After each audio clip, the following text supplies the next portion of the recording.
நான் படங்களில் நிறைய பேர் காட்டியிருக்கேன்.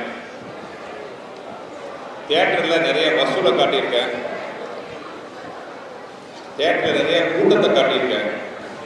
ஆனால் முதல் முறையாக பேய் கூட்டம் என்னன்னு இன்னைக்கு தான் பார்த்துருக்கேன். காலையில் நான் வரும்போது உள்ள நுழைய வழி இல்லாத அளவுக்கு அப்படி ஒரு கூட்டம்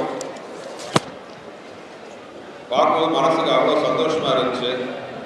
கடந்த 2 டேர்மா நம்ம எதிர்கட்சி வேட்பாளர் தான் வந்து எம்எல்ஏவா இருக்காரு. அதுவும் இல்லாமல் இந்த டேர்மில் வந்து மினிஸ்டரா இருக்காரு.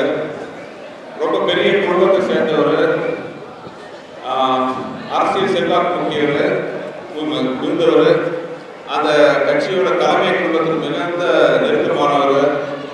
இவரெல்லாம் ஜெயிக்க முடியுமா அப்படின்னு கேட்டாங்க. நான் பதில் சொல்றேன்னு சொன்னேன். இப்போ உங்களெல்லாம் பார்க்கும்போது எனக்கு ஒரு மிகப்பெரிய தைரியம் இருக்கு. அந்த கேள்விக்கான பதிலுக்கு இப்பதான் தெரியுது. ஜெயிக்கவே முடியாதுங்கிறதுக்கு அவர் என்ன புரட்சி தலைவர் எம்ஜிஆரா, பிடிஆர் தானே? நம்ம கையும் ஏன்னா திமுகங்கிறது ஒன்றும் பெரிய அசைக்க விஷயமே இல்லை. அவங்க பலமே தங்களை பலமா இருக்கிற மாதிரி காட்டிக்கிறது தான்.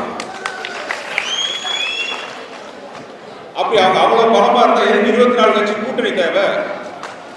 ஒண்ணு சொல்றேங்க, கூட்டமா இருக்கிறதெல்லாம் கூட்டணி கிடையாது, கூடி இருக்கிறது தான் கூட்டணி. நாம கூட்டணி மாதிரி இது அன்பால சேர்ந்த கூட்டணி, பண்பால சேர்ந்த கூட்டணி, கொள்கையால் சேர்ந்த கூட்டணி.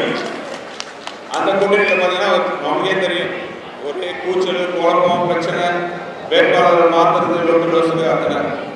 என் பாஷையில சொல்ல போனா